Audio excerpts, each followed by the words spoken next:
She thought he was furniture. That is the only way to explain it, really. When Empress-Designate Vayoriel Shun of the Thessaran Sovereignty walked into the diplomatic reception hall on Outpost Karada 7, she looked at the humans assembled there the way most people look at a buffet table, briefly, without interest, and mostly hoping nothing would spill on her dress. She was stunning, to be fair.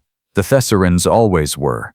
7 feet of iridescent skin, 4 arms that moved like smoke, eyes the color of a dying star, amber bleeding into violet at the edges. Her attendants floated around her in a practiced orbit, adjusting her ceremonial sash, whispering coordinates of importance into her ear. She had been groomed since birth for exactly this kind of event. The art of controlled magnificence. She had it down to a science. The humans, by contrast, had arrived in what appeared to be their second-best uniforms. Now, before you judge, and I know you want to, understand that the United Earth Diplomatic Corps had sent their finest. Ambassador Priya Olawale, decorated, brilliant, possessed of a handshake firm enough to make a Krenish warlord uncomfortable. Commander Bastian Ferreira of the Boundary Fleet, whose service record ran longer than most Thessaran poetry anthologies. Dr. Noor Halabi, xenolinguist who could insult you in 47 languages and make it sound like a compliment in all of them. These were not small people. These were not unimportant people. And then there was the man standing slightly apart from the others near the viewport, holding a glass of water, watching the stars. He was not particularly tall, not particularly decorated in the visible sense. His uniform bore only the quiet insignia of the Frontier Auxiliary, a branch most galactic civilizations had never heard of and would not have cared about if they had. He had the kind of face that weather builds over decades. Not ugly, not remarkable, just finished.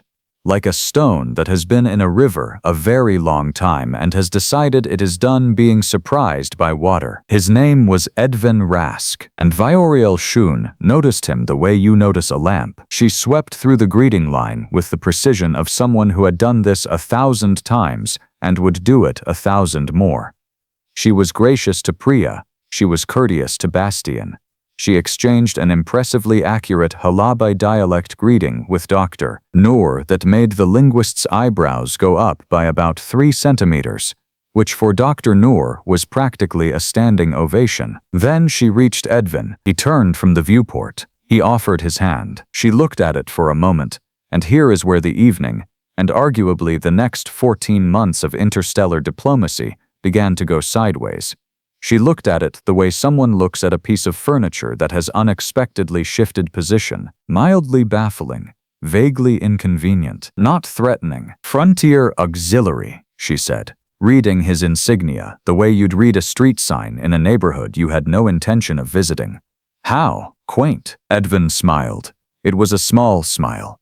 Patient, like a man who has heard thunder before and knows what usually follows. Your Highness, he said. She had already moved on. Her senior attaché, a reedy Thessaran named Colvin Daris, who wore his importance like a hat 2 sizes too large, drifted over to Bastian Ferreira shortly after and asked, with the delicacy of someone swinging a large wooden object, why exactly a Frontier Auxiliary officer had been included in the reception party. Bastian Ferreira, to his eternal credit, did not laugh. Protocol, he said. Colvin Daris pressed. He holds no fleet command, no planetary jurisdiction. His division's mandate is, what exactly? Border surveys? Among other things, Bastian said. Among other things, Colvin repeated, in the tone of a man filing that answer in the drawer marked useless. Priya Olawale, who had been listening from 3 feet away while pretending to examine a piece of Thessaran sculpture, allowed herself precisely 1 sip of her drink before turning and saying, with a smile like a blade wrapped in silk, Edvin Rask has been operating in deep frontier territories for 22 years. I would strongly suggest that if you want to know what he does, you ask him directly. Colvin looked at her. Then he looked at Edvin, who was back at the viewport, watching the stars again. He seems, Colvin began. Yes, Priya said. He does. The reception proceeded.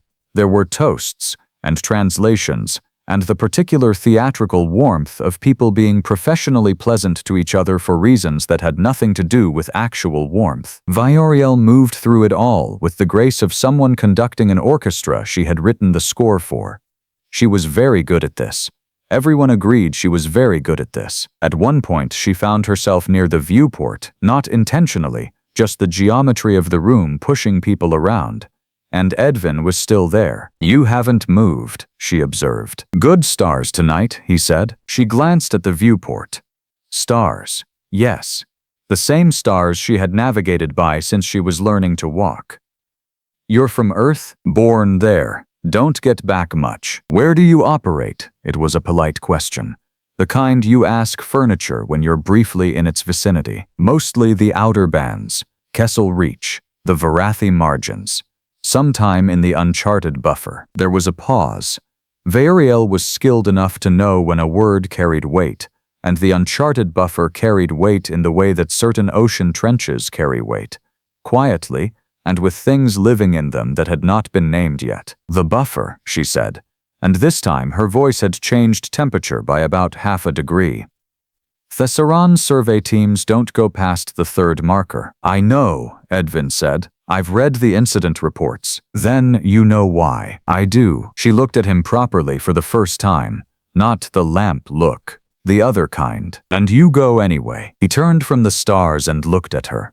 His eyes were gray, not dramatically gray, not the gray of storms or tragedy, just the steady gray of old stone and early mornings. "It's the job," he said. Vayoriel Shun, Empress-Designate of the Thessaran Sovereignty, who had walked into this room knowing exactly who everyone in it was and exactly how much they mattered to her, felt something in her certainty shift by a degree so small she nearly didn't notice it. She noticed it. She did not show it. She was very good at not showing things. "Enjoy the stars," she said, and moved away. She told herself it was curiosity. Professional curiosity. The Sovereignty's intelligence files on the Frontier Auxiliary were, she had checked, almost comically thin. A small division. Limited resources, mandate, border maintenance and first contact protocol in regions beyond standard fleet jurisdiction. Personnel count, classified, which was interesting because who classifies the personnel count of a border survey unit? She asked Colvin to quietly pull every available file on Edvin Rask. Colvin returned 3 hours later looking as though someone had handed him a document written in a language he had been confident did not exist. "Well," she said. "The files," he said, "are substantially redacted." Redacted by whom? 4 separate human government bodies, 2 joint species intelligence councils, and something called the Karada Review Board, which does not appear to have a public mandate or a listed membership. He paused. His service commendations are also partially classified. I could see the titles of 3 of them, and Colvin read from his pad in the careful voice of a man who is not entirely sure what he is reading. The Varathi Incident Resolution. The Duskline Accord Implementation. He stopped, and the third, it simply says, Buffer Action, Year 14. No further detail. The file has a security clearance I have never encountered attached to a single individual's service record. Vayoriel sat very still. The Varathi incident was not a small thing. The Varathi incident was the reason 3 Thessaran fleet divisions had quietly rerouted their patrol patterns 7 years ago and never publicly explained why. The Varathi incident was spoken about at the highest levels of the sovereignty in the particular voice reserved for subjects that made senior commanders want to change the subject. And the Duskline Accord, that was not a human achievement. That was not supposed to be a human achievement. The Duskline species didn't negotiate. They didn't have a conceptual framework for negotiation. Thessaran diplomatic doctrine had classified them as a non-contact entity for 60 years. "One man?" she said. Colvin set down his pad. There are also 17 incident reports from various frontier outposts referencing auxiliary personnel responding to situations that by any conventional military assessment should not have had survivors. In each case, he paused. Rask is listed as the responding officer. Vayoriel looked out the window of her quarters at the stars.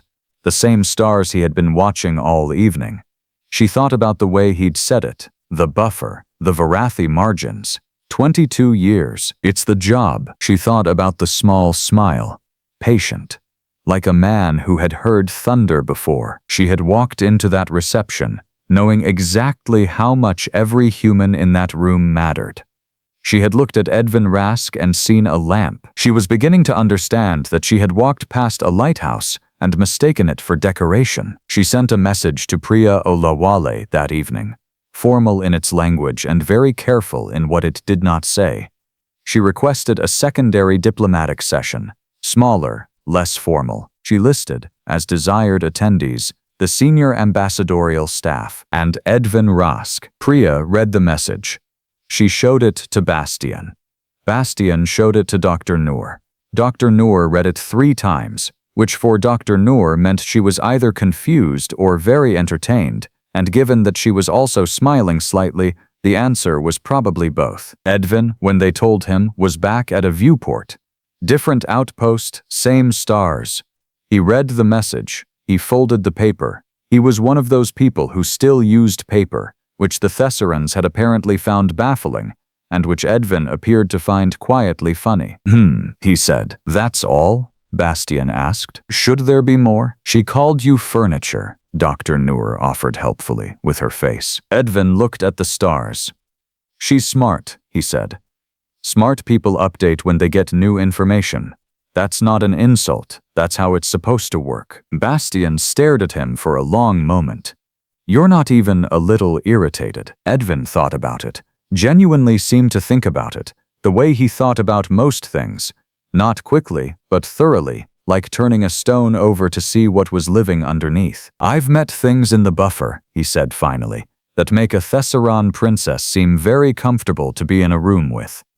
He picked up his glass, looking forward to it, honestly. He meant it. That was the thing about Edvin Rask that the files couldn't quite capture, that the redacted commendations didn't quite explain, that 17 outpost incident reports only gestured at from the outside. He was not afraid of the dark, not because he was reckless, not because he was unaware of what lived there, but because he had been in the dark long enough to know exactly what he was capable of, and he had decided, a long time ago, that it was enough. The secondary session was held in a smaller hall, on the station's mid-ring, quieter, less theater. The kind of room where the furniture was comfortable instead of impressive, and the lighting had been chosen by someone who understood that good conversations happen in warmth, not spectacle. Vayoriel arrived with 2 attendants instead of 12. She wore no ceremonial sash. This was, for a Thessaran Empress-Designate, approximately the equivalent of showing up in pajamas. Her people understood it as a signal. Priya Olawale, who had spent 14 years studying Thessaran court behavior, understood it as a signal. Even Bastian, who understood court behavior approximately the way a hammer understands clockwork, seemed to sense that something had shifted. Edvin arrived last, which was not intentional. He had simply stopped to speak with a maintenance technician in the corridor about a seal on one of the viewport panels that was developing a slow leak. He had noticed it the day before. He had mentioned it to station operations. They had said they'd look into it. He had, apparently, decided to look into it himself in the intervening time. He came in still holding the small diagnostic tool. Vayoriel watched him set it on the table beside his water glass as he sat down, with the easy, unconscious practicality of a man who carries tools the way other people carry pens. She had prepared an opening, a careful, layered diplomatic overture that would establish mutual interest in the frontier territories while leaving the sovereignty's strategic positions comfortably vague. She had rehearsed it. It was excellent. Colvin had told her it was excellent, and Colvin, whatever his other qualities, had a good ear for diplomatic language. She did not use it. I looked into your files, she said, which was either very bold or very direct depending on how you felt about people who skip the appetizer and go straight for the main course. The ones I could access. Edvin poured his water. How much could you access? Frustratingly little. That's about right, he said, and he did not sound smug about it. which somehow made it more interesting. "The Vorathi incident," she said. The room had a particular quality of quiet after those words. Priya Olawale examined her cup. Bastian Ferreira went very still in the specific way of someone pretending not to listen very hard. Dr. Noor Halabi did not pretend anything. She simply watched with open academic interest because Dr. Noor had the social instincts of a research paper and was comfortable with that. Edvin looked at Vayoriel. "What about it?" "The Thessaran Sovereignty lost contact with a survey fleet in the Varathi margins 11 years ago. 14 vessels, 462 personnel." She kept her voice even. She was very practiced at keeping her voice even. "Official cause listed as navigational anomaly. No recovery operation was mounted. The families were told the vessels were lost." "I know," Edvin said. "Were they lost?" He was quiet for 3 seconds. In a man like Edvin Rask, 3 seconds of quiet was the equivalent of a lengthy speech in most people. "No," he said. Vayoriel set down her cup. "The Vorathi don't destroy things they find interesting," Edvin said. "They collect them. They had your fleet, they had kept them intact, which is more than most species get, in a kind of holding pattern in the deep margin. Not hostile, not friendly, just watching, trying to understand what they had. And you negotiated their release," Priya said quietly. "We communicated, eventually. The Vorathi don't negotiate in the way most species use that word. They respond to demonstrations of understanding. You have to show them you know what they are, not what you want, not what you're offering, what they fundamentally are." He turned the diagnostic tool over in his hand once. An unconscious gesture, a man who thinks better when his hands are occupied. "Took 8 months. 8 months, Vayoriel said. "Alone? I had a translator unit. It stopped working after the 3rd month." The room was very quiet again. "The families were told the vessels were lost," Vayoriel said. And there was something underneath the diplomacy in her voice now, something with more texture. "The Sovereignty never disclosed what actually happened." "I know that too," Edvin said. "That doesn't anger you. 400 people recovered and returned, and your own government kept it quiet to avoid the political difficulty of admitting." "I don't work in politics," Edvin said. Simply, not defensively. "I work in the frontier. What happens to the information after I bring people home is above my clearance and outside my control. I made sure 462 people got back to their families. That part worked." Vayoriel looked at him for a long moment. She had grown up in a world where outcomes were always measured against credit, where results were inseparable from recognition. It was not cynicism. It was simply how power organized itself. You did not do things that no one would know you had done. That was not how significance worked. Edvin Rask appeared to operate from a completely different set of equations, and he was not performing humility. She had seen performed humility. She had performed it herself on 3 continents and 2 space stations. This was something else. This was a man who had simply, genuinely arranged his life around a different question than the one most people asked. "The Dusk Line Accord," she said. He almost smiled. "That's a longer story. We have time. The short version," he said, "is that Dusk Line communication operates on a sensory frequency that most species can't perceive. They're not non-communicative. They've been communicating continuously since first contact. Everyone just assumed the silence meant something it didn't." He paused. "Once you understand what they're actually saying, the accord wasn't difficult. They'd been trying to propose it for 40 years. Dr. Noor made a sound that was not quite a word, but contained the entire emotional weight of a xenolinguist being told that her field's foundational assumption about a species had been incorrect for 4 decades. It was a very small sound. It was also the most expressive thing anyone had said in the last 10 minutes. "How?" Dr. Noor asked, with the careful precision of someone diffusing something. "Did you perceive a sensory frequency that registered as imperceptible to standard xenological equipment?" Edvin reached into his jacket and produced a small device, worn at the edges, clearly very old, clearly modified from an original design that it now only loosely resembled. He set it on the table next to the diagnostic tool. Took me 6 years to build, he said. Got most of the theory from a Thessaran research paper, actually. Published about 30 years ago. Frequency mapping of non-standard biological communication. The author's name was Valerith Shun, Vayoriel said. Her voice had changed again. Edvin looked at her. My grandmother, she said. The silence this time was a different shape than the previous silences. It had more dimensions. She was right, Edvin said, about almost everything. Her third frequency model was slightly off, but the core framework was sound.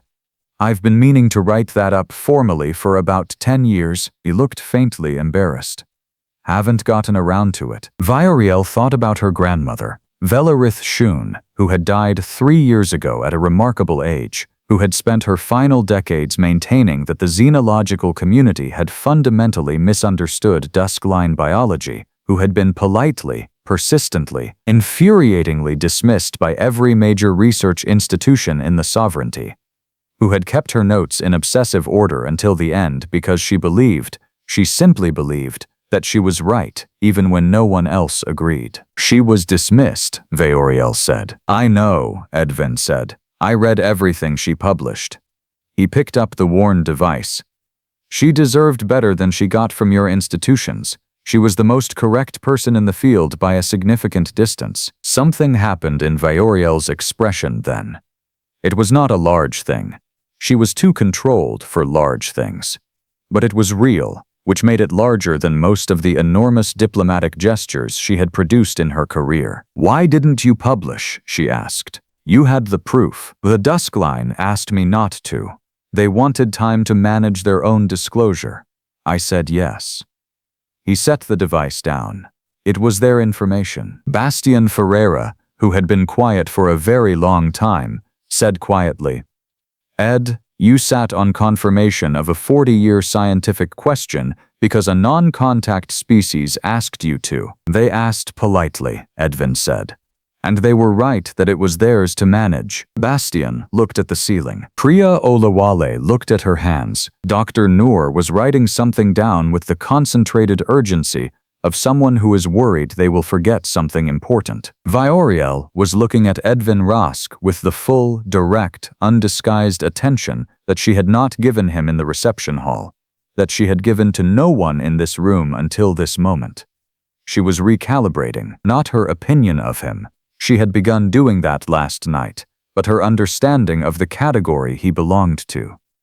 She had met brave people. She had met brilliant people. She had met principled people, the kind who wore their principles visibly, who wanted you to know about their principles, who counted on their principles for their self-image. She was trying to work out what you called a man who had spent 22 years being all three of those things in a place where no one was watching, for reasons that appeared to have nothing to do with what he would get for it. The buffer action, she said.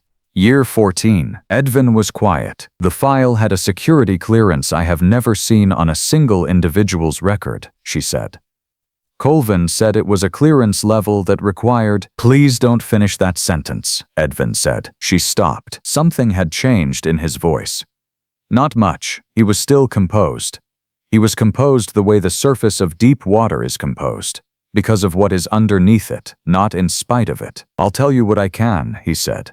There is something in the buffer. Not Vorathi, not Duskline, not any catalogued species. It has been there, as far as I can determine, for longer than most of the civilizations in this part of the galaxy have existed. It is not hostile in any way we have terminology for. It is not friendly in any way we have terminology for. He paused. Year 14, it made contact. With me. Specifically. Why you? Priya asked. I don't know, he said.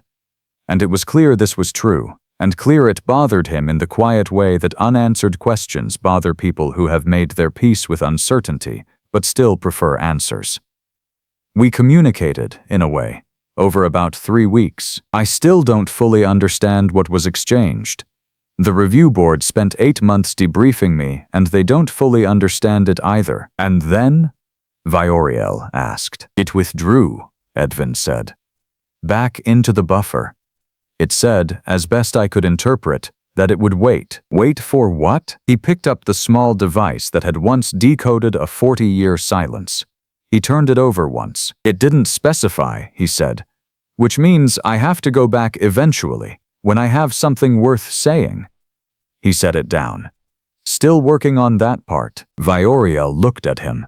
This man who had walked into a reception hall and stood quietly by a viewport while she walked past him like he was furniture. This man who had spent 2 decades in the dark, quietly doing enormous things for reasons that had nothing to do with the recognition she had assumed, until recently, was the primary reason most people did anything. I owe you an apology, she said. You don't, he said. I dismissed you. You assessed me with the information available, he said.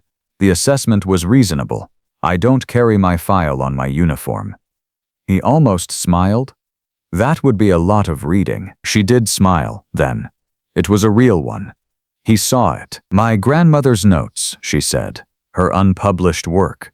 I have access to her complete archive.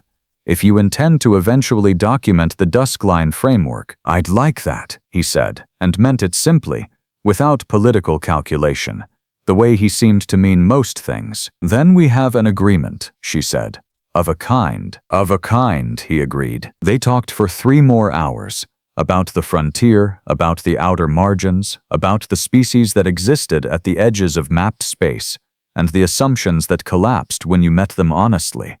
About her grandmother's work, about what patience costs and what it buys, about a thing in the buffer that had waited longer than civilization to say something, and was apparently still waiting. Colvin Darris, reviewing the session transcript later, noted that it contained almost no formal diplomatic content, and would likely produce no actionable policy outcomes. He was wrong about this in ways that would take years to become apparent. Priya Olawale filed her report with a single line of personal annotation, which she almost never did. It read, "Sometimes the most important thing that happens in a room is the thing that happens to how 2 people see each other." Bastian Ferreira told the story later to anyone who would listen, though he always slightly embellished the part where Vayoriel walked past Edvin at the reception. He felt it needed emphasis. He was probably right. Dr. Noor published 3 papers in the following year, each one building on what she had quietly assembled from a single afternoon of listening. Each one transformed a corner of its field, she credited in the acknowledgments, a conversation at Outpost Karada 7. She did not name anyone. She felt they would prefer it that way. And Edvin Rask went back to the frontier. Because that was the job. Because something in the buffer was waiting. And he was still working on having something worth saying. And he was a patient man who had learned patience from 22 years of dark and stars and things that did not have names yet. He would get there eventually. He usually did.